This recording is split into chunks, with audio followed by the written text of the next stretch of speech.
د ننګرهار د کډوالو بیرته راستنېدونکو چارو وزارت له لوري د دې ولایت 12 ولسوالیو 2300 کورنیو سره د 4.9 میلیون افغانیو نغدي مرستې د ویش لړۍ پیل شوه چې هرې کورنۍ ته د 15,000 افغانیو بانکي چکونه ورکول کیږي. د دې ولایت د ټولنیزو او فرهنګي چارو مرستیالې حبیبې کاکړو ویل د ولایت ادارې د پیښو پر وړاندې د چمتووالي 12 کسیزه کمیټې او په ولسوالیو کې د ولسوال په مشرۍ د 14 کسیزه کمیټې د تاییدۍ او سروې وروسته زیانمنې کورنۍ په نښه ورسره مرستې پیل کړي. هغه وایي د شفافیت په موخې په ولایتي کمیټه کې د ملي امنیت او څارنوالۍ استازي هم شامل کړي او ډاډ یې وښوده چې پروسه به په بشپړ ډول شفافه وي.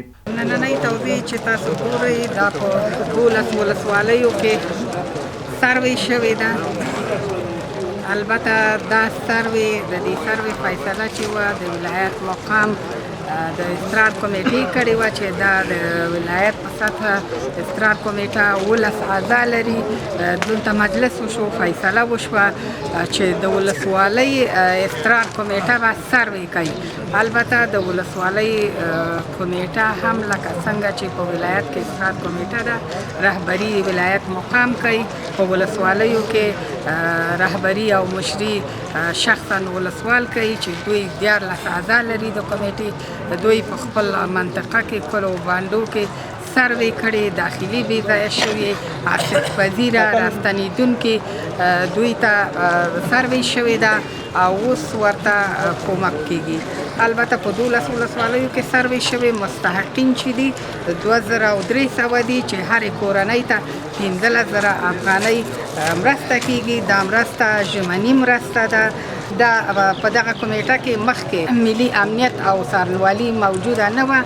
د لا شفافیت په خاطر د لا روڼتیا په خاطر باندې فعلا په استراد کمیټه کې ملي امنیت او څارنوالي هم غړیتوب لري. د ننګرهار د کډوالو بیرته راستنېدونکو چارو رئیس نجیب الله قیومي وویل د وزارت له لوري د دې ولایت 2300 کورنیو سره د 4.9 میلیون افغانیو نغدي ژمنۍ مرسته شوې چې د ولایت مقام د رهبرۍ د پریکړې له مخې د شینوارو شپږ ولسوالیو په ګډون د دې ولایت 12 ولسوالیو د مرستې لپاره وټاکلې. هغه زیاتوي د مرستې د ورکړې په موخه سروې ترسره شوې، زیانمنې کورنۍ په نښه شوې او نن د هسکې مین او شینوارو ولسوالیو مستحقو کسانو ته د بانکي چکونو د ویش لړۍ پیل کړه. وزارت له خوا ننګرهار ته د 2300 نفرو فامیلونو لپاره ژمنۍ مرسته شوې وه.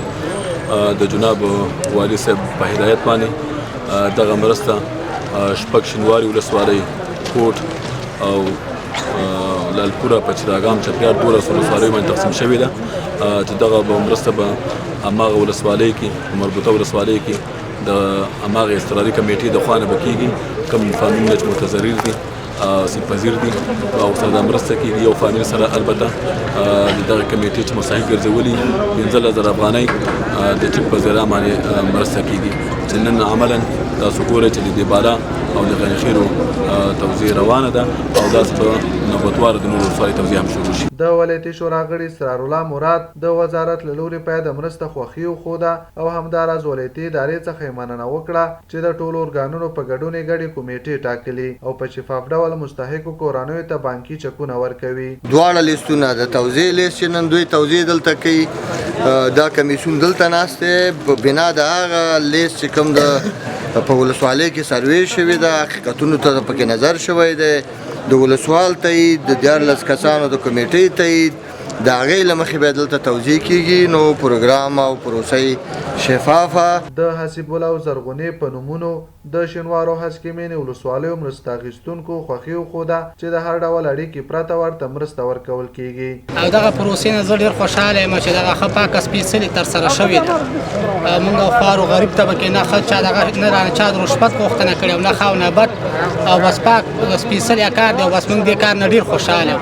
موږ د غنیخیلو ولسوالۍ دا د حکومت ودان لري چې موږ سره یې کومک کړی، دا د تل ودان لري چې کونډه او یتیمانو خوارو غریبو سره ټول سره کومک کړی. تر دې وړاندې هم د بېلابېلو ادارو له لوري د دې ولایت بېوزله، بېځایه شوو او نورو کورنیو سره مرستې ترسره شوې دي.